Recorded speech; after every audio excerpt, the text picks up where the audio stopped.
Alors, connectez-vous.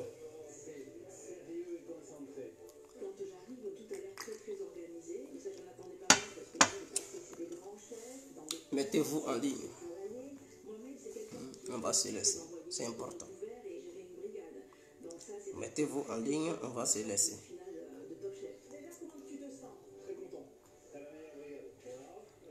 Mettez-vous en ligne, on va se laisser.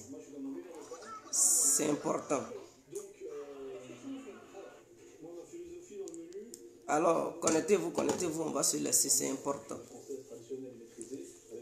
C'est important, c'est important, c'est important. Partagez le direct. Chers amis, chers frères, chères connaissances, chers collègues. Veuillez partager le direct et veuillez rester attentif. Écoutez bien ce message. Ce message est adressé à Guillaume Soro. Je peux dire que c'est un lâche. Guillaume Soro est un vrai lâche. Oui, les pro-Soro, ils vont pas, peut-être, ils vont dire, ah mais je dis, Guillaume Soro est un vrai lâche. On va parler de lui. Et on va parler de l'activation des mercenaires, des terroristes de Dramane Ouattara. Il faudrait que ça soit clair.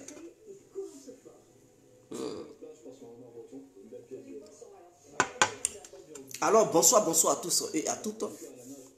Pour tous ceux qui ne me connaissent pas, je suis l'incontournable guerre complet tout terrain. L'homme dont on parle, l'homme qui n'a pas froid aux yeux, l'homme qui ne marche pas seulement. Vous pouvez aussi m'appeler devant la vie, l'homme n'est rien, gouverneur italien, docteur moderne, appelez-moi Boum Boum, laisse-moi mourir 5 heures, plaide royal, padrino, cabaret, des Oula Mundia. Alors, nous voilà à nouveau devant cette caméra. Pour parler de la lâcheté de Guillaume Soro, il faudrait que ça soit clair. Je dis bien la lâcheté de Guillaume Soro. Guillaume Soro est un véritable lâche, un individu lâche. Et c'est de ça qu'il s'agit. On doit parler de lui. Je vais me mouiller la gorge et on va poursuivre. C'est important. Voici quelqu'un qui est devenu rebelle à cause d'une histoire de boubou. Guillaume Soro, tu as dit aux yeux du peuple ivoirien, aux yeux de l'humanité tout entière, que tu as pris les armes parce que le Nord ne pouvait plus s'exprimer, parce que le Nord ne pouvait plus porter de boubou, et que tu étais dans un taxi et que les policiers qui contrôlaient les passagers qui étaient au sein de ce taxi, j'avais demandé une pièce nationale d'identité à Guillaume Soro. C'est ce qui t'a poussé à prendre les armes. Et suite à ça encore, parmi les différentes déclarations de Guillaume Soro, tu nous as fait comprendre que tu as pris les armes pour que Alassane Ouattara soit président en Côte d'Ivoire. Tu vois comment tu es lâche. Oh, tu avais pris les armes là. Laurent Gbagbo, lorsqu'il était au pouvoir là, il s'était jamais, je dis bien, il s'était jamais, ni de loin ni de près, attaqué. Il s'était jamais appris à un membre de ta famille. Même à un grain de cheveux d'un membre de ta famille. Laurent Gbagbo n'avait jamais fait ça. Gbagbo n'avait jamais puni un membre de la famille de Guillaume Soro. Il n'avait jamais arrêté un membre de la famille de Guillaume Soro. Que ce soit les cousins lointains ou les cousins proches. Laurent Gbagbo ne l'avait jamais fait. Mais cela ne t'avait pas empêché de prendre les Kalachnikov pour lui déclarer la guerre, lui faire la guerre et verser assez de sang dans notre nation. Faire couler le sang du peuple ivoirien. Parce que soi-disant tu combattais pour la liberté, tu combattais pour la démocratie, tu combattais pour que les nordistes soient libres, tu combattais pour que les nordistes puissent être en démocratie en Côte d'Ivoire, tu combattais pour que les nordistes puissent être libres en Côte d'Ivoire. Oh, pourtant, Laurent Gbagbo n'envoyait pas les nordistes à la DST. Il n'envoyait pas les nordistes à la MACA. Comme bon lui semblait. Laurent Gbagbo ne savait même pas toucher une mouche. Il ne pouvait même pas tuer un petit moustique. Laurent Gbagbo, ce monsieur qui est sain, ce monsieur qui est sensible, ce monsieur, c'est pas quelqu'un qui est vendetta. Hein? C'est pas quelqu'un qui est sanguinaire. Laurent Gbagbo C'est quelqu'un qui est très doux. Son cœur, quand tu vois son cœur, on dirait le coton. C'est ce que c'est que Laurent Gbagbo. Toi, Guillaume Soro, tout ça ne t'a rien dit. Laurent Gbagbo, homme de dialogue, homme de paix. Malgré tout ça, Laurent Gbagbo t'a appelé au dialogue. Laurent Gbagbo t'a appelé au dialogue. Laurent Gbagbo t'a permis d'aller à Ouaga, aller à l'Ines Makoussi, aller partout, à Côte de Québec et tout. Soro Diom, tu n'as rien compris. Ce qui était dans ta tête là. Faire couler le sang ivoirien pour permettre à Dramane Ouattara Mogosigno, l'homme au Moukouba serré, de venir diriger les Ivoiriens. Oh pourtant, ce monsieur pour lequel tu te battais, ce monsieur pour lequel tu versais le sang du peuple ivoirien, ce monsieur pour lequel tu détruisais la plantation des gens, ce monsieur pour lequel tu pillais les ressources minières du peuple ivoirien, ce monsieur pour lequel tu tétanisais le peuple ivoirien, ce monsieur pour lequel les Ivoiriens étaient plus libres de se balader parce qu'il y avait des couvre-feux, il y avait des coups de feu aussi au sein de notre nation. Ce monsieur pour lequel des gens ont fui leur village, tu combattais pour lui, pour qu'il puisse bénir ta famille. Te voilà aujourd'hui. Te voilà aujourd'hui, il te donne la bonne bénédiction. Il donne la meilleure bénédiction aux membres de ta famille. C'est ce que tu voulais. Pour toi là, la démocratie là, c'est lorsqu'on enferme tes proches. C'est lorsqu'on met tes propres frères en tôle, c'est-à-dire en prison. On les envoie à la DST et puis on les chicote, on les matraque. On leur fait signer des dossiers dont ils n'ont pas la connaissance. Ils n'ont même pas de maîtrise sur ces dossiers. Et ils signent pour s'échapper du fouet de Dramane Ouattara. C'est ça la démocratie.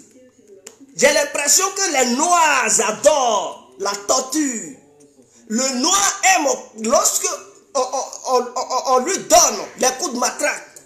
Le Noir aime la brutalité. C'est Laurent Gbagbo qui n'a pas compris ça. C'est Laurent Gbagbo là, qui est ignorant. C'est lui qui n'a pas compris que la démocratie chez Soro là, c'était d'arrêter ses frères, ses proches, pour les chicoter, les fouetter, les mettre en tôle.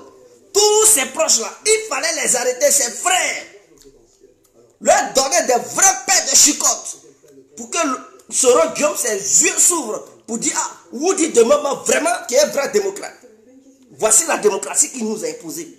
Dramane Ouattara. Soro, tu nous as imposé Dramane Ouattara. Tu dis il était le meilleur démocrate de l'Afrique. Et même de l'histoire de l'humanité. Et que tu étais séduit par sa manière d'être. Tu es un vrai idiot. Tu es un vrai ignorant. Voilà quelqu'un. Tu es un vrai idiot et un vrai ignorant. Voici quelqu'un. Toi, tu as été à l'école. Tu n'as pas appris. Tu n'as pas étudié. Pendant que tu te disais que tu étais le guide des élèves de Côte d'Ivoire, un idiot qui était secrétaire général de la FESI, qui était censé lutter pour tous les élèves ivoiriens, pour leur cause. Voilà pourquoi tu étais secrétaire. Parce que lorsqu'on devient secrétaire de la FESI, c'est pour la cause de tous les élèves de Côte d'Ivoire. Donc lui qui se dit qu'il est secrétaire, il faudrait qu'il ait une vision. Il faudrait qu'il soit clairvoyant. Il faudrait qu'il sache pourquoi il est secrétaire. Et il faudrait qu'il sache pourquoi il se bat pour le peuple ivoirien. Parce que les élèves pour lesquels tu te battais là, c'est ceux-là qui allaient être les cadres, les élites de demain. Mais un secrétaire qui est idiot, qui lutte pour des bêtises, qui lutte pour un dictateur, et il fait croire à l'humanité tout entière que ce dictateur était un démocrate. Pendant ce temps, Blé Goudé était ton ami. Mais Blé Goudé avait déjà vu clair que Ouattara Dramane, pour lequel tu as assassiné le peuple ivoirien là, ce Ouattara là n'était pas un démocrate. Blé Goudé est descendu pour combattre ce Ouattara, mais tu n'as rien compris. À plusieurs reprises, il t'a lancé des appels, il dit Soro, quitte derrière cet homme, que c'était un danger. Laurent Gbagbo même a dit, vous me combattez pour quelqu'un que vous ne connaissez pas. N'est-ce pas Laurent Gbagbo était ton ami? N'est-ce pas Laurent Gbagbo que tu avais pris pour comme exemple? Mais si le combat de Laurent Gbagbo t'avait séduit dans les années 90, et que tu savais que ce dernier était visionnaire, pourquoi ne l'as-tu pas suivi lorsqu'il te donnait les conseils, que tu le combats pour quelqu'un que tu ne connais pas, sache que il a mangé d'abord la peau du bœuf avant que toi, Soro Diom, tu ne goûtes ce que c'est que, à quoi ressemble le pro. Donc, Laurent Gbagbo a plusieurs connaissances que toi. Tu as été certes secrétaire, mais cela ne te fait pas. On sait que certains vieux peuvent être des vieux idiots qui ne connaissent rien parce que les idiots aussi ils vieillissent. Mais le cas de Laurent Gbagbo est loin d'être un idiot. Donc tu savais que c'est quelqu'un qui était très intelligent. Tu n'as rien compris. Tu as mené un combat inutile. Un combat dans lequel il y a eu des morts. Un combat pour lequel même ils ont... C'est-à-dire, toi tes crimes, toi et Ouattara Draman, ce que vous avez commis comme crime là, vous avez changé l'histoire. Parce que n'oublie pas que lorsque tu étais le ministre de la Défense, un premier ministre là, c'est là ils ont pris Laurent Gbagbo pour l'amener à la CPI. Donc tu étais impliqué dans ces dossiers là. Cette histoire de CPI là, tu étais là-dedans. Parce que quand Laurent Gbagbo, on le déportait à la CPI là, Ouattara ne maîtrisait pas encore l'armée ivoirienne. Toi, Soro Diom, tu avais la maîtrise de ça. Tu pouvais t'imposer pour dire n'emmenez pas Laurent Gbagbo à la CPI. Au contraire, tu as fait campagne de ça. Que Laurent Gbagbo était mis à la CPI là-bas. Et que si c'est Ouattara qui avait perdu les élections, les testicules des pro-Ouattara allaient être brandis à Yopougo et leurs têtes allaient être brandies à Port-Boué. Et que les gens allaient fêter ça comme trophée. Ce n'est pas ce que tu avais dit. Donc tu faisais confiance. Non, non, non, non.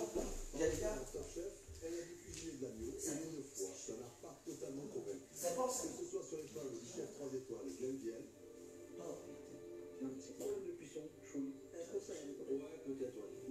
Sur l'épreuve imposée par Mathias lors de la demi-finale où elle est arrivée dernière. Alors, elle est plus que plus... Voilà. Veuillez m'excuser. Donc, vous comprenez. Et donc, toi, Soro, tu avais battu campagne pour dire Laurent Gbagbo était mieux à la CPI là-bas. Parce que tes yeux étaient toujours fermés. Te voilà aujourd'hui ton démocrate. Il est là te montrer. C'est pas toi qui gueulais hier que tu allais faire asseoir Draman Ouattara pour lui donner des conseils. Mais apparemment, c'est Ouattara qui est en train de te donner les conseils. Parce qu'il est sur toi. Ton démocrate est en train d'appliquer la démocratie sur tes frères. Il est en train d'appliquer la démocratie sur tes amis, tes collègues. Hein? Apparemment, c'est toi qui es l'idiot dans le film. Ouattara est en train de te faire asseoir par terre et te donner des conseils. Ouattara est en train de te donner des conseils. Draman, on te donne des conseils. Il t'a fait asseoir par terre et il te donne des conseils. Ton frère est en train de pleurer au tribunal là-bas. Il pleure au tribunal. Et le frère de Soro Diom, il comparaît devant le juge et puis il pleure. On dit, mais il y a quoi? Il dit non, ils l'ont envoyé à la DST pour le chicoter, ils l'ont torturé, il s'est évanoui. Quand il s'est réveillé, on lui dit de signer un document. Il a signé pour échapper les tortures. Sinon que la torture, il a signé pour échapper la chicote. Et son frère, soi-disant Guillaume Soro, qui se fait appeler Bogota, il est là, il se cache comme un malpropre, il se cache comme un lâche. Mais avant d'aller en guerre, avant d'affronter un adversaire, quand tes yeux s'étaient ouverts et que tu avais compris que ton démocrate n'était pas le véritable démocrate et que Laurent Gbagbo et Blé Goudé avaient eu raison trop tôt. Mais pendant que tu fuyais là, pourquoi tu n'as pas pris tes frères pour fuir avec eux? Regardez-moi, c'est-à-dire, tu ne vas jamais être intelligent, toi, Soro Diom. Tu ne vas jamais, tu n'as rien compris. Hein? Quand on dit combat là, tu n'as rien compris. Et voici quelqu'un qui a combattu, qui a tué les Ivoiriens depuis début 2000. Jusqu'en 2011. Et même il a accompagné jusqu'en 2019. Il a accompagné Draman jusqu'en 2019. C'est en 2019 là, il s'est dit que ces écailles qui étaient sur ses yeux là sont tombées. Mais quand c'est tombé là, connaissant l'individu, tu savais qu'en te retirant là, il allait s'apprendre à ton entourage. Parce que tu étais avec lui et puis il avait commencé à s'apprendre au truc, au soul et tout. Mais en voyant ça, tu devais savoir que Dramane Ouattara, ce Mogosigno, l'homme au Moukouba serré, ne devrait pas s'arrêter sur tes amis. Il allait traverser la frontière pour s'apprendre aux membres de ta famille. Pourquoi tu n'avais pas fait fuir les membres de ta famille? Pourquoi tu les as abandonnés en Côte d'Ivoire pour fuir comme un lâche pour venir te cacher en Europe? Mais voilà quelqu'un, voilà un individu. Tu fuis le pays parce que tu vois que Ouattara est un danger. Mais tu penses, attends, tu es un politicien ou bien tu es un idiot? Tu penses que Ouattara, il va te laisser comme ça? Il sait que tu as fui. Il a des écoutes téléphoniques contre ta personne. Toi, et cet idiote de truc à Fouchiata Bamba, il possède des écoutes téléphoniques contre vous. Quand vous avez su là, pourquoi vous n'avez pas demandé aux membres de vos familles de quitter le pays? On sait que vous êtes des milliardaires. Ce n'est pas l'argent qui vous manque pour demander aux membres de vos familles de partir, de prier bagage à quai pour quitter le pays. Pourquoi les avez-vous abandonnés en Côte d'Ivoire? Vous pensez que Ouattara allait les laisser comme ça et faire ce que vous avez envie de faire? Mais Ouattara, il n'est pas Gaou. Si vous, Soro Guillaume et ses amis, sa bande, sont des vrais idiots, Dramane Ouattara, il n'est pas idiot. Il a mis la main sur les membres de vos familles pour vous dire la bouche que vous avez là. Parlez encore. Depuis qu'il les a arrêtés là, Soro Guillaume, il ne parle plus. Ils ont cousu sa bouche, il ne parle plus. Il ne parle plus. Ouattara t'a pris en otage. Ce que je tiens à te dire ce soir, c'est que la vie de tes frères se trouve dans tes mains. La vie de tes amis se trouve dans tes mains. Soit tu restes lâche et puis Ouattara les broie petit à petit et il meurt. Soit tu prends tes responsabilités, tes couilles, tu mets ça dans ton slip et tu affrontes Ouattara et tu libères tes frères et tes amis. En tout cas, la balle est dans ton camp. À toi de voir. À toi de voir. Parce que quand tu disais que tu allais faire asseoir à Ouattara pour lui donner des conseils, tu t'attendais à quoi? Tu penses que Ouattara allait rester là, les bras croisés, sans réagir. Mais le voilà. Il a réagi, maintenant tu pleures. Ouattara n'est pas dans mélangement. Hein. C'est toi qui ne le connais pas. Le seul et unique qui connaît Dramane, c'est Gbagbo. Et Ouattara sait qui est Gbagbo. Voilà pourquoi il a peur du retour de Laurent Gbagbo. Voilà pourquoi il organise déjà ses mercenaires, ses terroristes, ses voyous. Voilà pourquoi il les organise pour venir créer le désordre en Côte d'Ivoire. En fait, de voir une guerre encore se passer sur notre territoire. Parce que son coup qu'il a échoué à la CPI, il veut coûte que coûte. J'ai dit, il veut coûte que coûte réussir ce coup. Donc, puisqu'il avait dit à la communauté internationale que le retour de Laurent Gbagbo n'est pas synonyme de paix. Donc, Ouattara, lui et sa bande là, ils ne vont pas accepter la paix pendant que Laurent Gbagbo est là.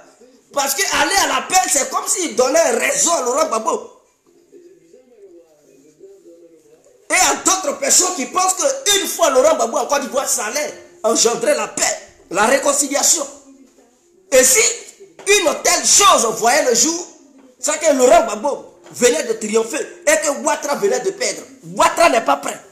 Il n'est pas prêt à accorder cette réussite à Laurent Gbagbo parce qu'il sait qu'il a fait des années au pouvoir et qu'il n'a pas pu réconcilier le peuple ivoirien. Il a échoué sur ce front.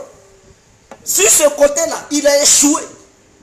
Donc l'arrivée de Laurent Gbagbo va pousser Ouattara à pousser des gens pour imposer la violence et trouver ce prétexte pour dire, mais vous qui avez pensé que Gbagbo allait amener la paix, là, voilà, il est présent en Côte d'Ivoire, la violence se multiplie, la guerre vient de naître. Donc Laurent Gbagbo était mieux à la CPI, il était mieux hors du territoire ivoirien, parce que sa présence va créer la guerre. Voici ce que Dramane Ouattara prépare et ses éléments.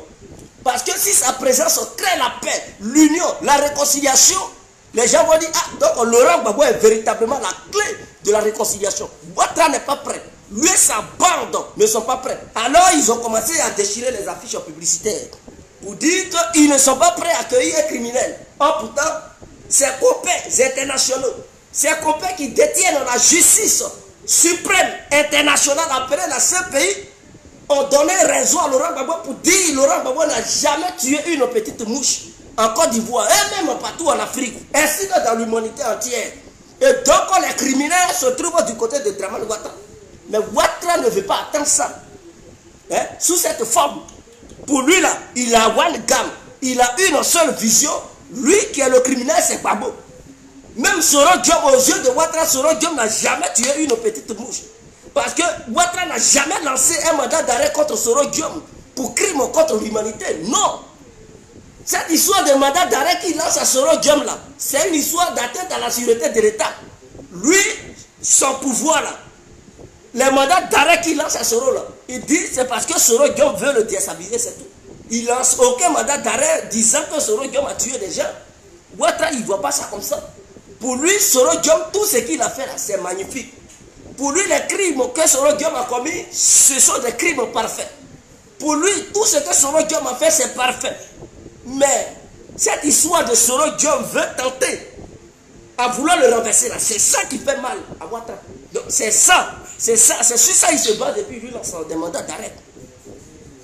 Quand son de la BCAO a bloqué, hey, au nord de la Côte d'Ivoire, ça n'intéresse pas Ouattara. Pour Ouattara là, Soro Diom n'a jamais cassé de banque. Mais pour lui, BCAO là, c'est Gbagbo qui a volé dedans. Voilà un bandit. Et c'est bien fait. C'est bien fait pour Laurent Gbagbo et c'est bien fait pour Soro Diom. C'est vous qui avez joué avec lui. Soro Diom, lui, il a été naïf et un petit idiot. Laurent Gbagbo, de son côté, il voyait les choses. Au lieu de prendre les vraies décisions, il a voulu dialoguer. Voici là où mène le dialogue. Ouattara, de son côté, il n'est pas prêt à dialoguer. Ouattara n'est pas prêt à te donner. Je donne les vrais messages aux gens du FPI. Ouattara, là, quand il voit votre Gbagbo, il n'est pas prêt à lui donner la clé de la réconciliation. Parce que ça serait une humiliation. Non seulement, ça va faire double humiliation parce que la guerre qu'il a déclenchée contre Laurent Gbagbo, la guerre juridique a été une perte du côté de Ouattara parce qu'il a échoué. Ça a été un échec total. Donc Laurent Gbagbo, il vient dans un but unique, le but de réconcilier le peuple ivoirien. Et c'est ça qui est le slogan des militants de Laurent Gbagbo. Ouattara, il voit ça d'un mauvais œil. Quand il voit ça, il dit, mais moi je dirige le pays et c'est toi qui vas venir imposer la réconciliation. Viens, je vais activer mes mercenaires, ils vont créer la guerre.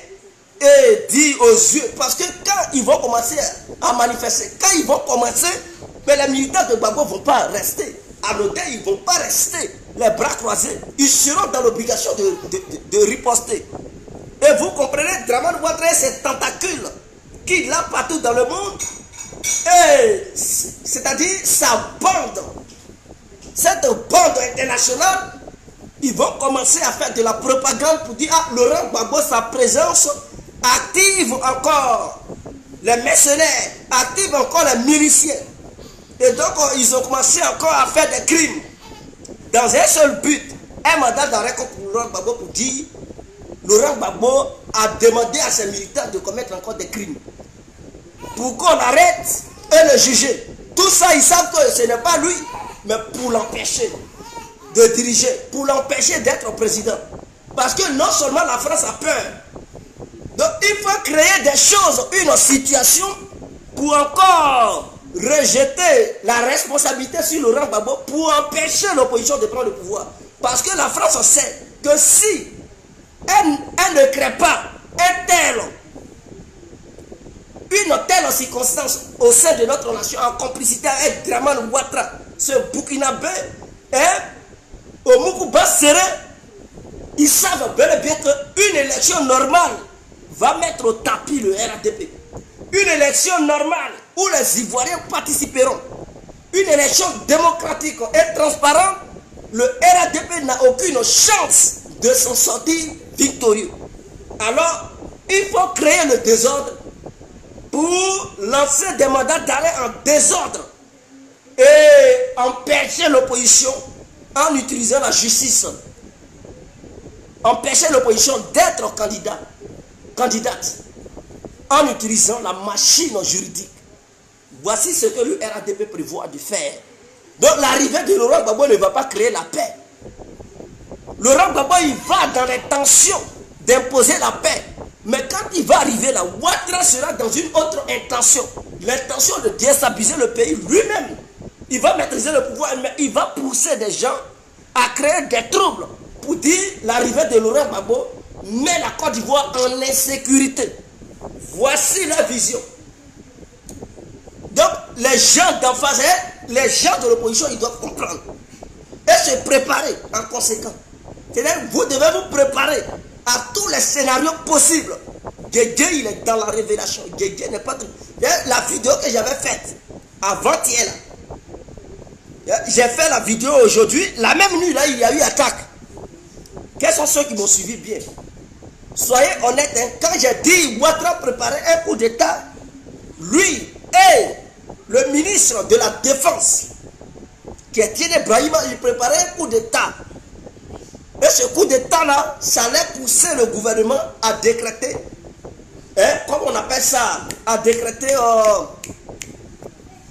comment on appelle ça, excusez-moi, rappelez-moi ce mot-là, à décréter un couvre-feu général, dans le but d'empêcher les Ivoiriens d'évacuer à leurs occupations. Mais comme ça avait été dénoncé auparavant, alors ils n'ont pas pu réussir leur coup. Donc le même soir, c'est-à-dire j'ai fini de faire la vidéo, le même soir on dit il y a attaque au nord. Ça c'était pour biper l'opposition, pour dire ah, l'attaque qu'il y avait eu au nord là, il n'y a rien de truc. C'est eux-mêmes qui sont à la base, qui manipulent tout ça. La prochaine attaque allait être dans la capitale. Et c'est ça qu'ils allaient utiliser comme prétexte pour verrouiller partout et empêcher Laurent Gbagbo d'arriver. Mais comme cela a été dénoncé, donc leur plan tombe à l'eau. Parce qu'ils savent que les Ivoiriens ont les yeux ouverts sur ça. Les Ivoiriens ont été alertés, donc tout le monde sait que ah, vous voulez préparer un auto-coup d'État pour berner le peuple et faire croire aux gens que ah, l'opposition est impliquée pour empêcher Gbagbo d'arriver. Donc on vous voit, si jamais il y a coup d'État, on sait que c'est ce qui s'est passé. Donc c'est du mensonge. Voyant leur plan bousiller, alors ils sont énervés, ils s'apprennent aux affiches de Laurent Gbagbo, ils déchirent. On ne veut pas un criminel, on ne veut pas... C'est tout ce qu'ils peuvent maintenant faire. Parce que tous les plans qu'ils vont mettre en place, ça sera révélé au grand jour. Il faudrait que ça soit clair. Alors, je vous ai demandé de partager le direct. Partagez-moi ce direct pour que les gens sachent de quoi il s'agit. Partagez-moi ce direct pour que les gens sachent de quoi il s'agit. Mais ce Soro Guillaume là, je n'ai pas oublié encore ton cas, je viens. Je viens encore sur toi. Je vais me mouiller la gorge et puis je reviens. On va faire une pause publicitaire et puis on va revenir sur Soro Guillaume. Alors, j'aimerais vous interpeller à nouveau pour tous ceux qui ont ces différentes maladies que je vais citer tout à l'heure. Contactez-moi. C'est-à-dire le coco. Communément, on appelle ça le coco, mais en français, on dit l'hémorroïde. Mon frère, ma soeur, si tu as ça, il ne faut pas négliger. Parce que cette maladie-là, ça crée le cancer souvent.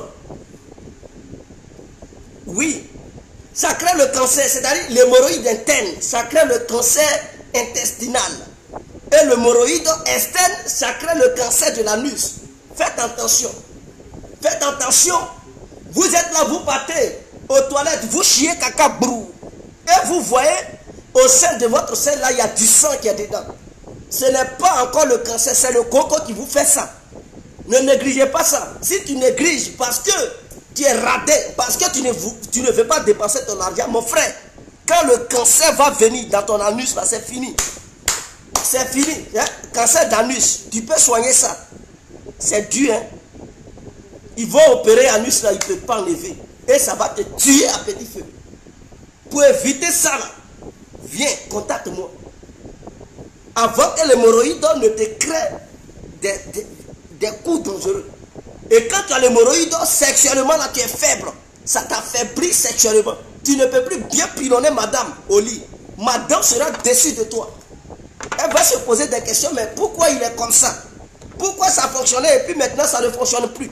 Donc je t'alerte, mon frère, si tu as un tel cas chez toi, viens à moi. Qu'est-ce que c'est que l'hémorroïde? L'hémorroïde est une maladie qui provoque la constipation. Donc quand tu es là et tu constates que tu es constipé, mon frère ou ma soeur, ça frappe aussi les femmes. Hein. C'est pas seulement les hommes. Ça frappe femmes comme hommes. Donc est une maladie qui provoque la constipation, les démangeaisons des yeux. Ça provoque aussi l'hernie. Donc des gens qui sont là et puis leurs testicules, leur font mal, j'ai mal. Mon frère, c'est l'hémorroïde qui provoque ça. Si tu ne fais pas attention, ça va grossir, s'enfler, on dirait ballon. Tu ne pourras plus marcher. Alors, pour éviter ça, viens me voir. Je vous explique les caractéristiques. C'est une maladie qui provoque le bourdonnement du ventre. Ça fait brrr, brrr, brrr. Tu as mangé au brrr. Tu n'as pas mangé au brrr. Mon frère, ton ventre, ça gagouille dedans. On dirait qu'ils sont là jouer des coups de poing. Si tu ressens ça, tu es chez toi et puis tu constates ça, à un moment donné, là, viens me voir. C'est hémorroïde qui commence. Ça peut ne pas sortir, créer cancer au niveau de tes intestins. Ça bousille ton ventre. Et beaucoup de personnes meurent comme ça en Afrique. Ils maigrissent, ils ne savent même pas parce qu'ils n'ont pas l'argent pour aller à l'hôpital. Ils maigrissent, on fait tous les médicaments, mais ça ne va pas. Et puis ils meurent. Mon frère, c'est Coco qui a provoqué ça, mais le Coco n'a pas voulu se montrer. Et ce coco-là a provoqué le cancer au niveau de ton ventre. Donc, du coup, on dit plein de ventre, et tu vas mourir cadeau. Viens me voir. Maintenant, si tu découvres, ton médecin découvre, il ne peut pas te soigner. Ils vont te donner suppositoire, ils vont te donner des calmants, mais ça ne soigne pas. On l'incontournable possède la feuille magique pour nuire et neutraliser le coco. Quelle que soit sa dimension, le coco sera mis au tapis. Ce n'est pas un débat, c'est un fait. Alors, pour commenter, venez me voir vers la pause publicitaire. Je vais donner mon numéro. Alors, il y a des gens qui ont la faiblesse sexuelle parce que la faiblesse sexuelle est causée par deux choses capitales. Le coco et, comment on appelle ça, cette maladie, le coco et le diabète.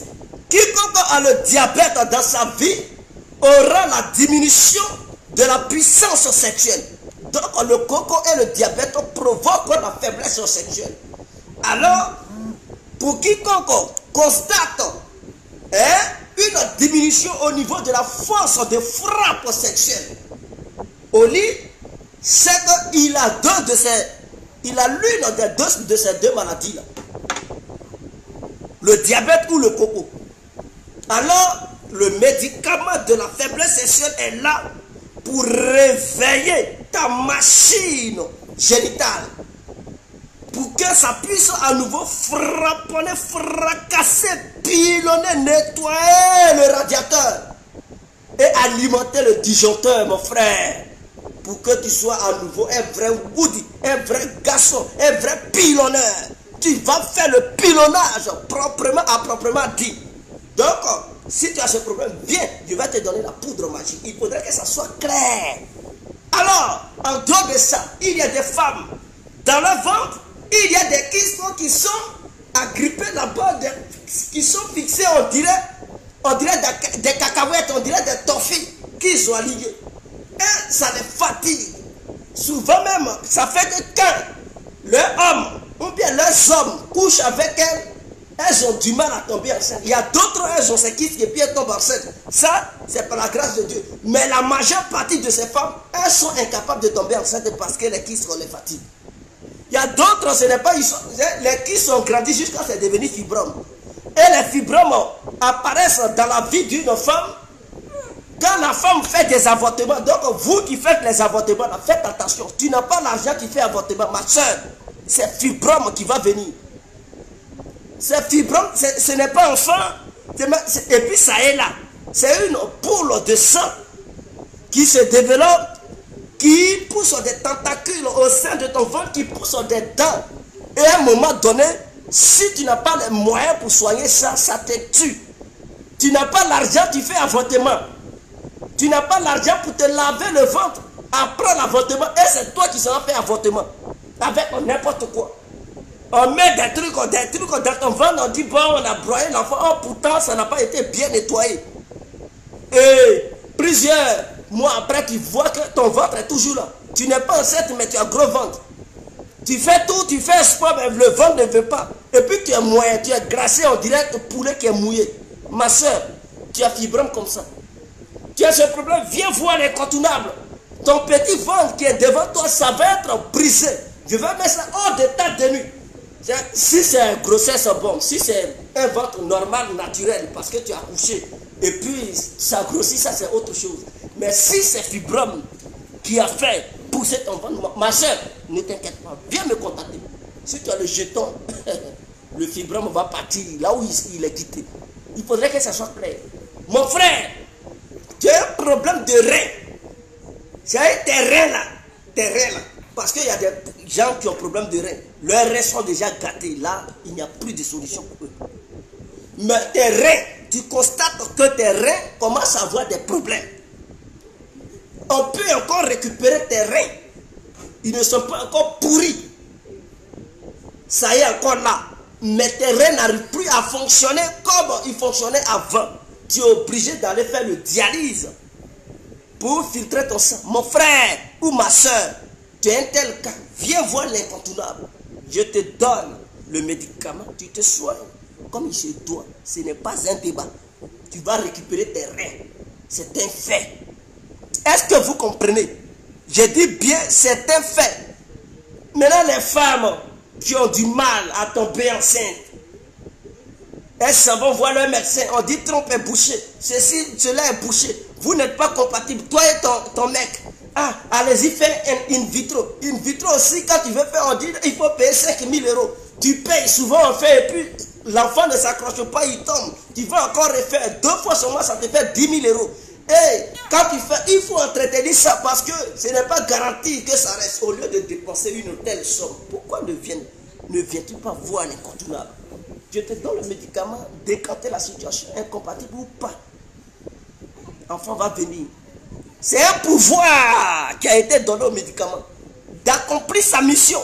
Le pouvoir est préparé depuis le village. Ce n'est pas du fétichisme, ce n'est pas du maraboutage. C'est Dieu donné, c'est Dieu qui a accepté ça, c'est Dieu qui a béni ça. Le pouvoir a été donné au médicament d'aller accomplir la mission pour laquelle, le médicament a été envoyé.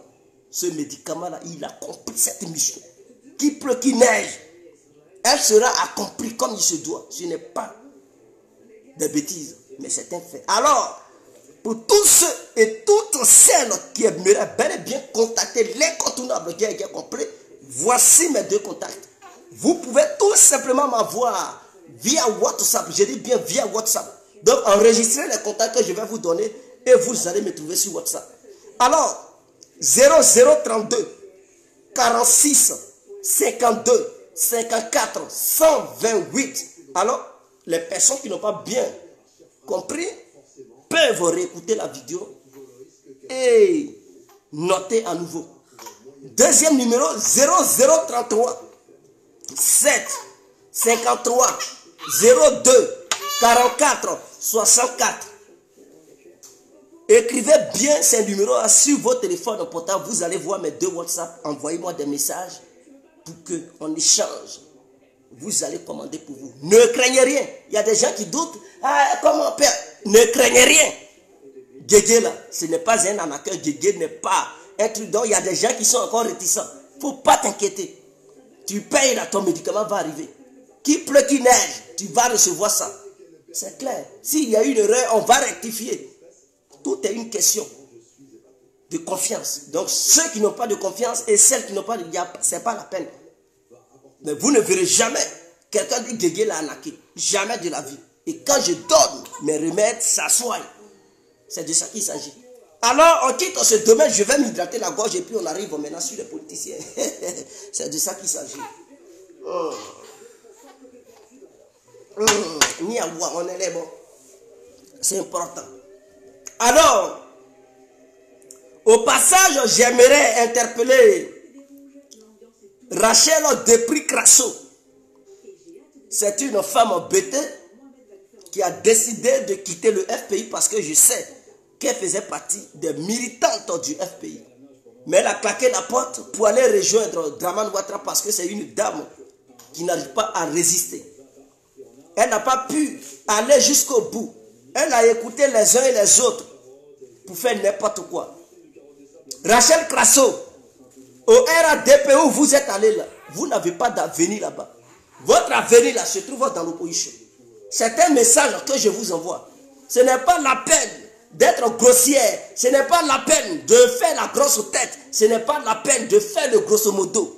Votre avenir politique, puisque vous avez été candidate à la députation, nous avons constaté les faits. Alors, on sait que vous voulez vous engager sur le terrain politique et devenir une dame influente sur le plan politique. Donc, moi, c'est ce que j'aime. J'aime les personnes qui sont ambitieuses, les personnes qui visent loin. Et puisque tu fais partie de ces personnes ambitieuses, je t'interpelle en te disant que si tu es réellement ambitieuse, tu n'auras rien au sein du RADP. Le RADP n'est pas un parti politique où les gens peuvent militer et réussir. Puisque le RADP considère tous ces militants et toutes les personnes qui y militent comme des moutons. Ces personnes n'ont pas le droit d'avancer. Ils peuvent les blaguer avec des petits billets verts. Mais lorsque tu veux monter au sommet, là où ils se disent les hauts cadres sont, ils te font barrage. Ils vont t'empêcher d'y arriver. Parce qu'ils ne veulent pas la concurrence. Ils ne veulent pas que vous soyez comme eux. Pour qu'ils puissent toujours vous diriger, ils puissent toujours vous malmener. Ils puissent vous considérer toujours comme des moutons, vous utiliser comme bon les semble. C'est de ça qu'il s'agit, Madame Crasso. Madame Desprez Crasso Rachel, c'est de ça qu'il s'agit. Je vous demande de faire marche arrière. Je vous demande de faire marche arrière.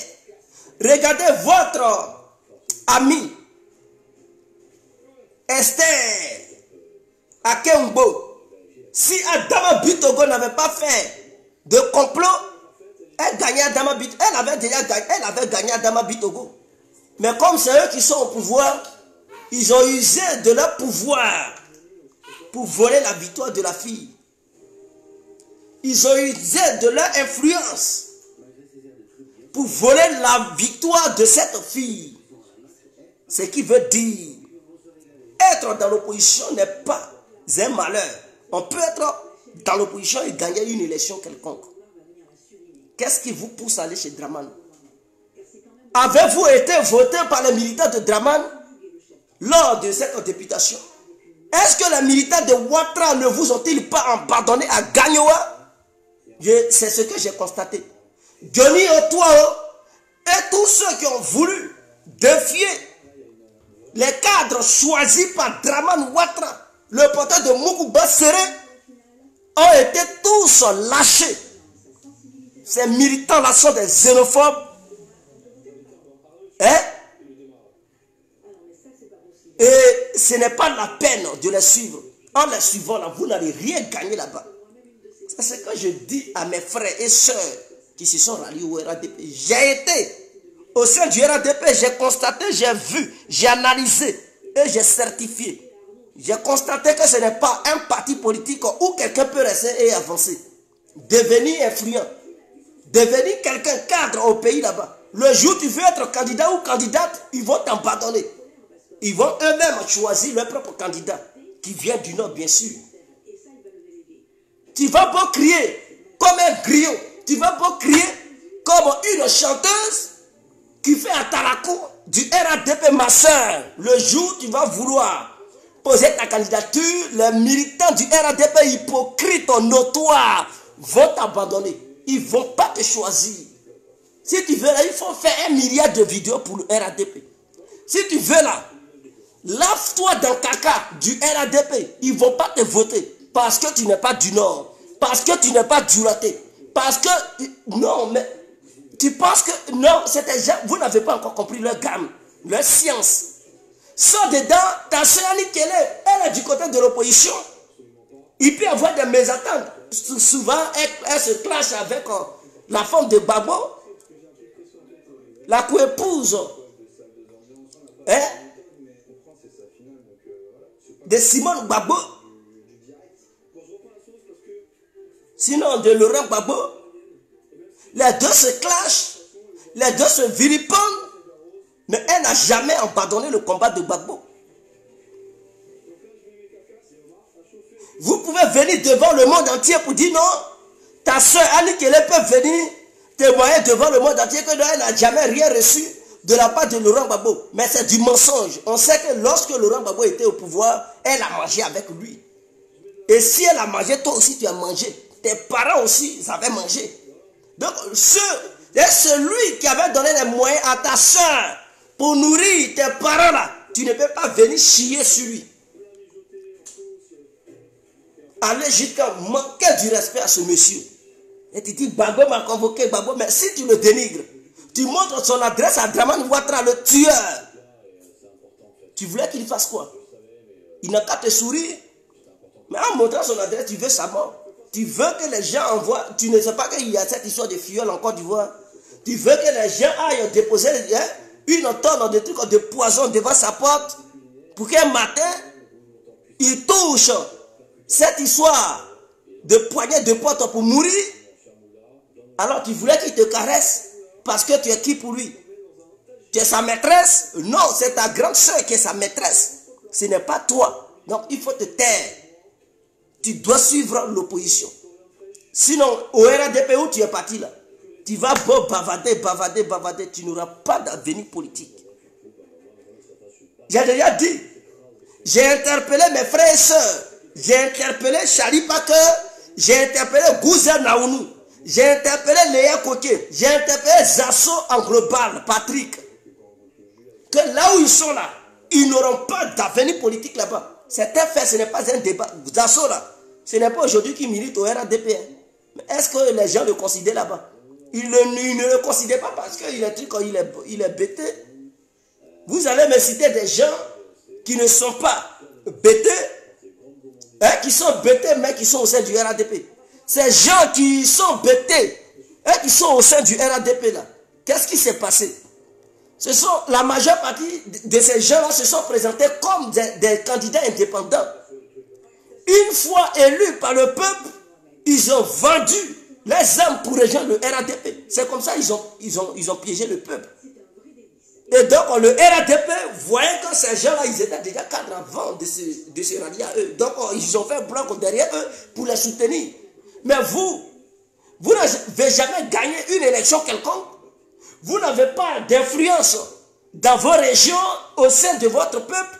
Vous ne représentez pas le peuple quelque part au sein des administrations. Et vous voulez que le RADP vous choisisse ou bien vous soutienne pour une candidature quelconque. Vous pensez que Ouattara, il est bête.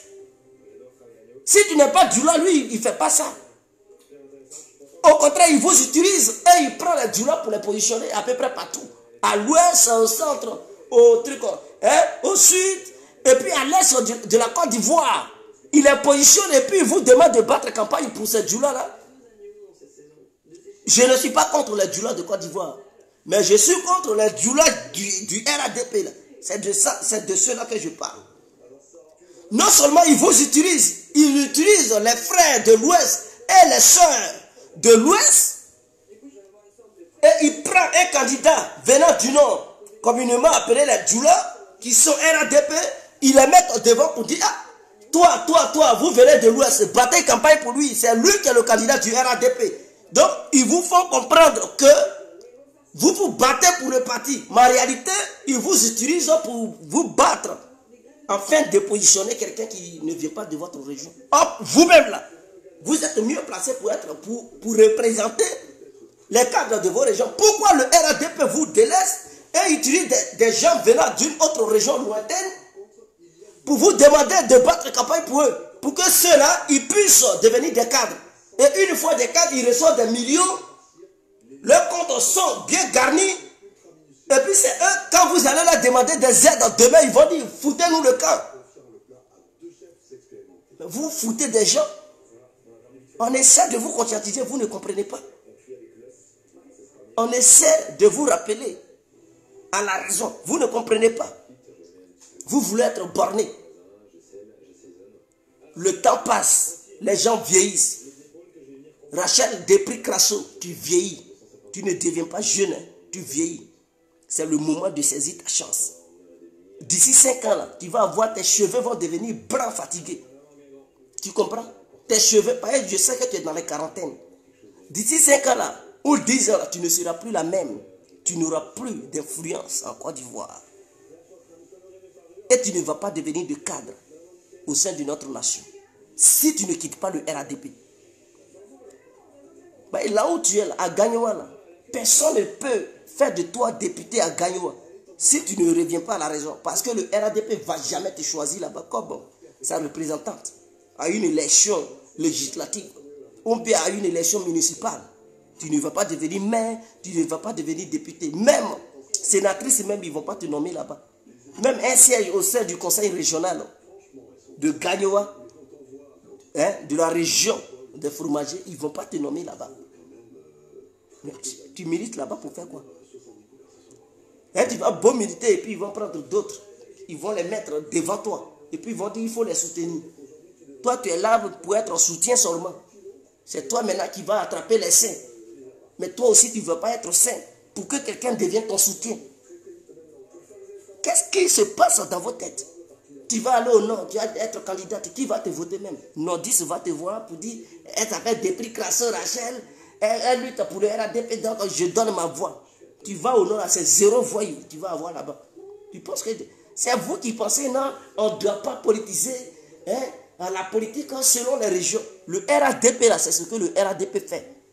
Si tu n'as rien compris, là, réveille-toi. C'est ce que le RADP fait. Si tu es femme, là, va au nord, tu vas être candidat et tu vas voir.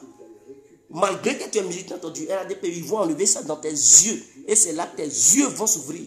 Toutes les personnes qui se disent militantes du RADP, venant des autres régions, hein, qui ne sont pas des régions du nord, allez-y au nord, choisissez une ville pour être candidat ou candidate. Le RADP va enlever ça dans vos yeux. C'est là que vous allez comprendre que c'est un parti politique qui est xénophobe, qui est ethnocrate, qui fonctionne selon les ethnies et les régions. Un parti politique régionaliste qui n'en a rien à foutre des autres. Un parti politique qui utilise les autres ressortissants des autres régions pour placer les gens de leur propre région. Placer les gens des régions du Nord dans les secteurs où les autres militants viennent. Et vous ne voulez pas ouvrir vos yeux pour voir clair. Donc, réveillez-vous.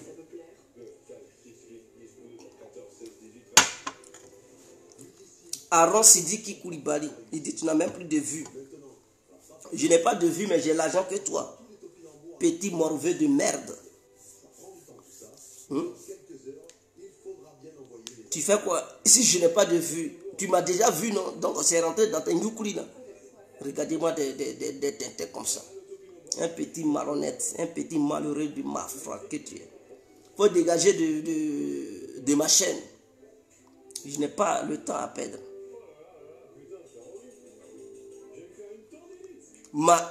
Marie Richard, merci à vous. Ceux qui me regardent là, ou celles qui me regardent là, si, ce sont des personnes intellectuelles et intelligentes. Donc si ces personnes ont vu et écouté ce que je dis, c'est déjà l'essentiel. Que d'avoir 1 milliard de vues des militants d'ado-moutons qui vont voir, qui ne vont rien comprendre. Parce que eux là, ils sont bornés.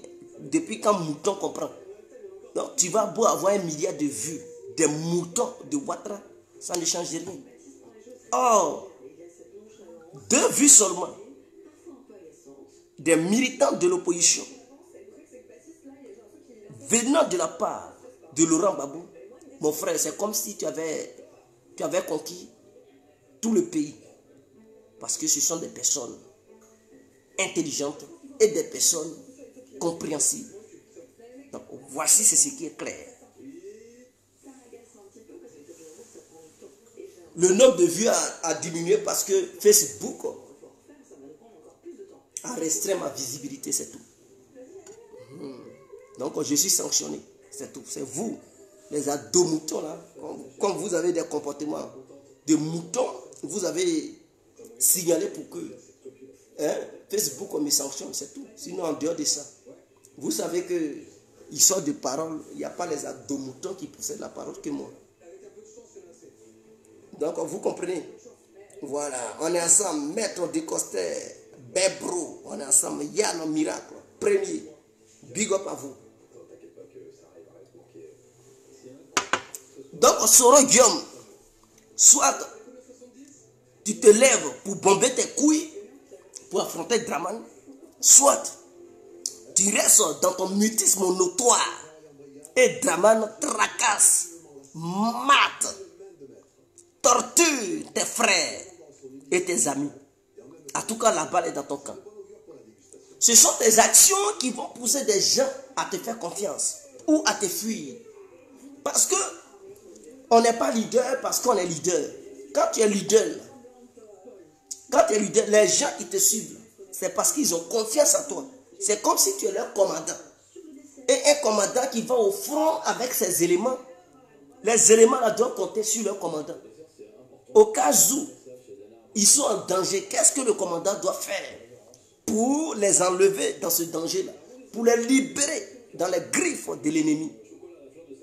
Et si le commandant arrive et réussit toujours à libérer ces éléments, alors ce commandant-là, il aura beaucoup d'éléments qui vont faire confiance à ce commandant, qui vont vouloir être dans le groupe de ce commandant.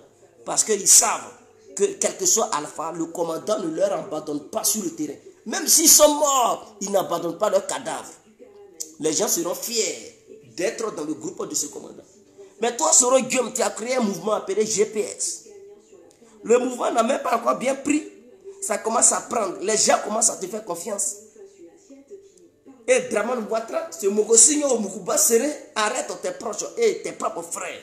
Et tu es dans l'incapacité de faire quoi que ce soit. Mais comment ceux qui rentrent dans ton mouvement peuvent te faire confiance? Ben, si tes propres frères, tu es incapable de la libérer, ce n'est pas eux là qui sont éloignés de toi là que tu pourras libérer. Ben, tu ne connais même pas leur famille, ni d'Adam ni d'Ève. Maintenant, comment tu peux les libérer? Comment tu peux les enlever dans les griffes ou bien dans le Moukouba des trucs de Draman Ouattara? C'est de ça qu'il s'agit. Comment tu peux les sauver? Tu peux les sauver comment? Si tes propres frères et tes propres gars les sous sous les lobognon, tu n'arrives pas à les libérer. Comment tu peux libérer les autres? Donc, tous ceux qui te voient, ils vont avoir peur, ils vont dire non, non, non, Soro, c'est pas quelqu'un. Il parle beaucoup, mais il est incapable. Si on va là-bas et puis on nous arrête, il ne peut pas nous libérer. Donc, c'est-à-dire, tu es là et puis ils sont là humilier tes frères. Babo n'avait pas fait ça, hein? Tu avais pris les armes. Ouattara, maintenant, il fait ça, tu le regardes. Tu ne peux plus le combattre. Tu ne peux plus imposer la démocratie là. Démocratie que tu as tant vantée du côté de Draman. Cette démocratie là a fui ta tête. Ton cerveau là ne fait plus, ça ne fait plus de flashback pour penser à ton combat d'hier, pour dire ton objectif, ta vision là, c'était d'imposer la démocratie. Et comme tu as failli dans ton combat, tu vas encore refaire le combat. Et tu dis, je ne fais plus de combat. Donc, tu ne fais plus de combat, mais c'est que c'est un échec. Tu n'es pas un vrai politicien. Fais allusion au Che Guevara, au Fidel Castro, quand il s'était engagé dans le combat de la démocratie et de mettre hors d'état de nuit l'impérialisme américain, ils n'avaient jamais baissé la garde. Ils étaient sur tous les fronts. En Afrique, en Amérique latine, en Amérique du Sud. Ils étaient sur tous les fronts pour combattre les Américains. Ils apportaient leur aide, leur savoir-faire. Mais toi, tu n'as même pas. C'est-à-dire, un peu seulement, tu es déjà épuisé. Tu as quelqu'un qui va donner des conseils à Ouattara. Tu ne lui donnes plus de conseils. Tu fuis. Tu te caches. Comme un rat qui est dans un trou. Tu te caches.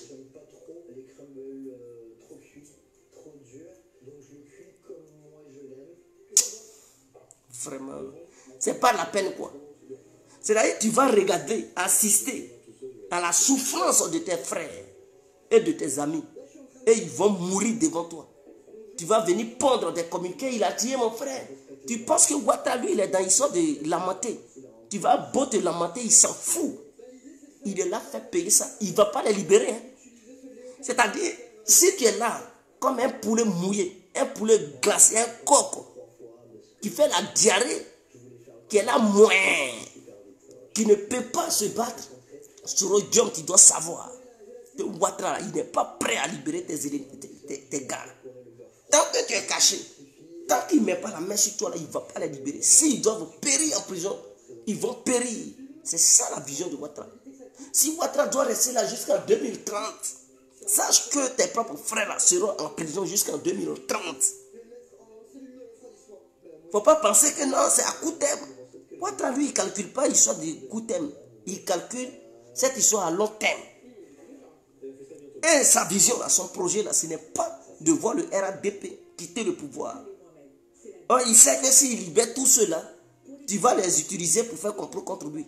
Donc, il n'est pas prêt, il les maintient. De la manière les Américains avaient neutralisé Pablo Escobar. Hein?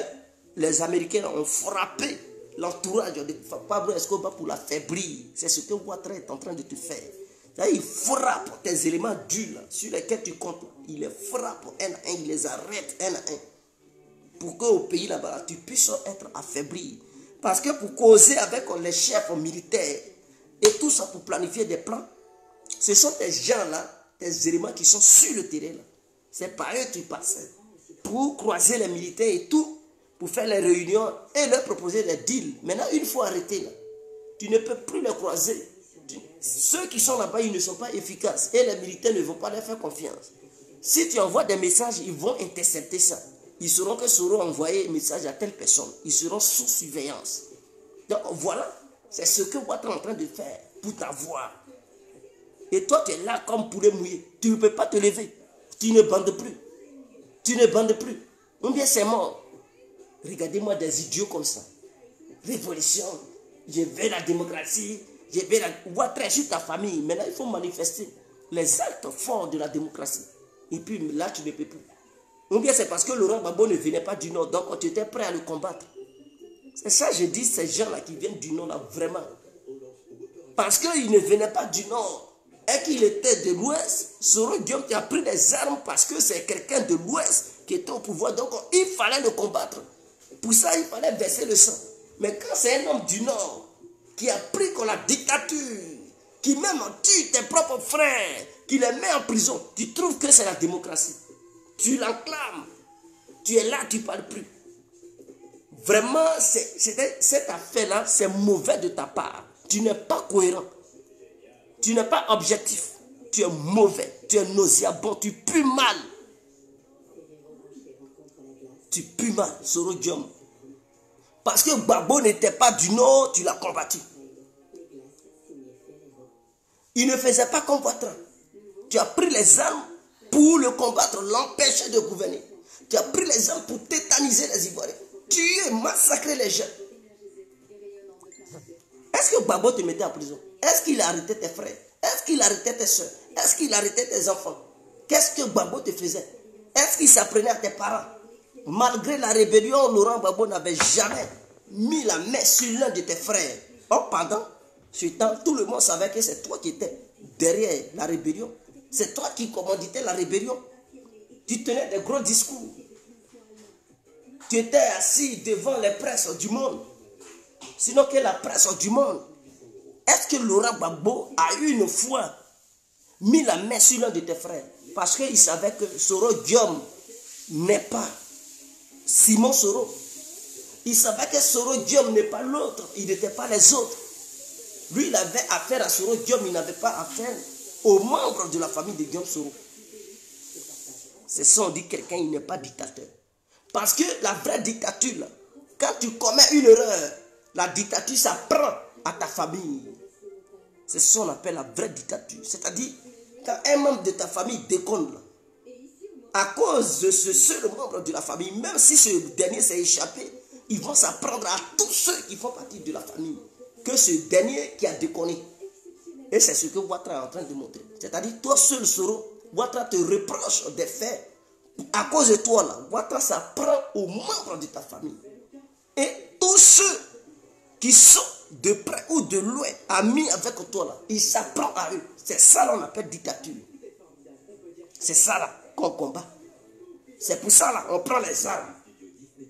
Ce n'est pas Laurent Gbagbo qui appelait au dialogue, qui appelait à la cohésion sociale, qui est même allé à Bouaké pour allumer la flamme de la paix avec toi, tenir des discours avec toi. Ce n'est pas Laurent Gbagbo qui avait fait de toi Premier ministre. Ce n'est pas celui-là qui est dictateur. Lui qui est dictateur, c'est Ouattara, qui ne veut même pas dialoguer avec toi.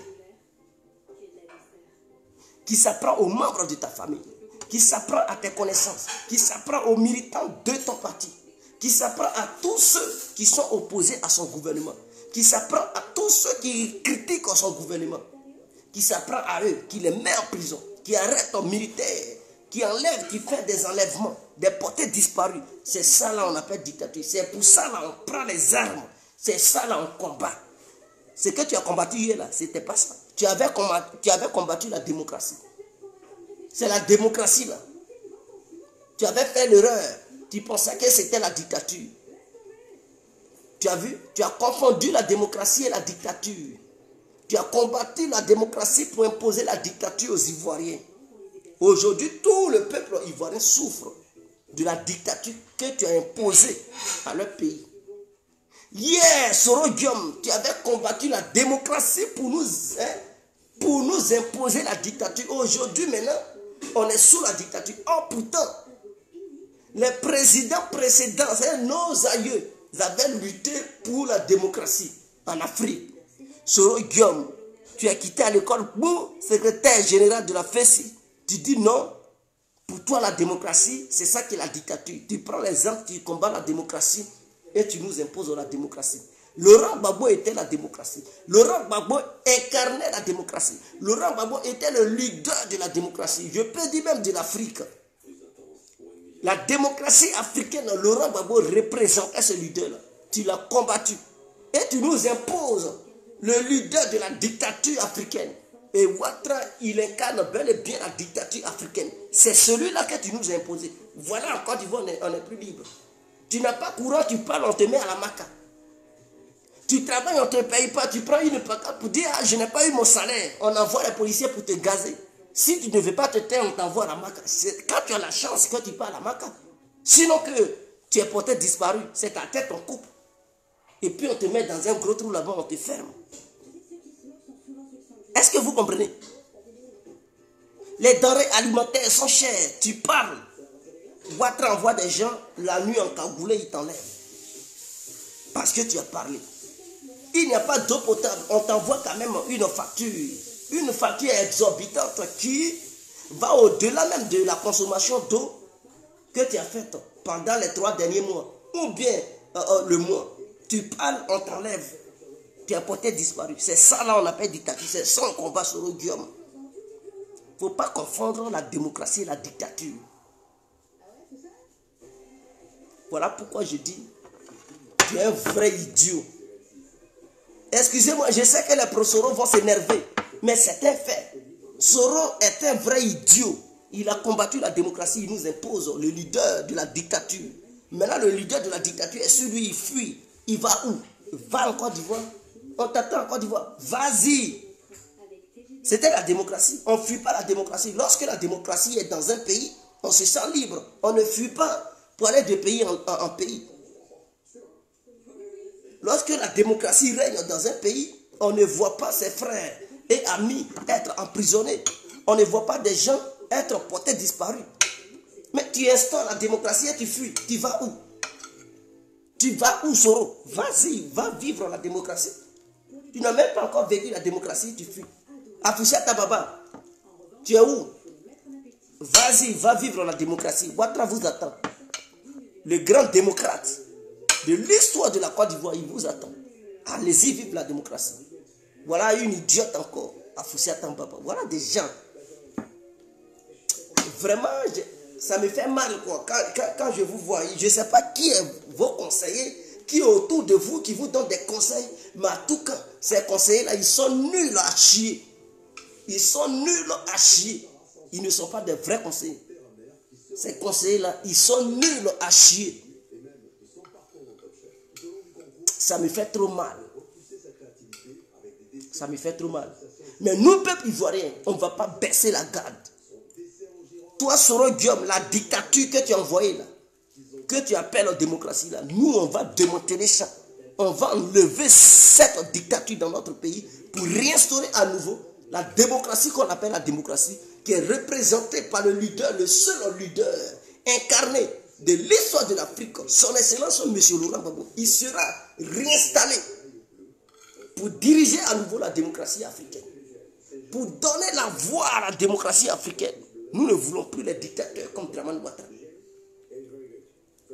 La prochaine fois que tu vas encore prendre les armes, quand Laurent Gbagbo va venir instaurer la démocratie, tu vas prendre les armes pour vouloir encore nous dire, je lutte pour la démocratie.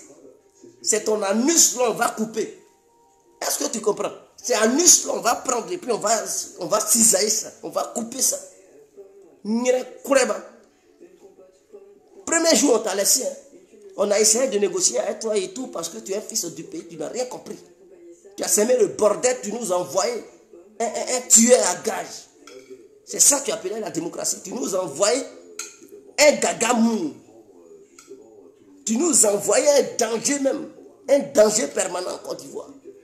Mais après avoir envoyé ce danger, tu fuis maintenant le danger. Tu fuis, tu te caches du danger.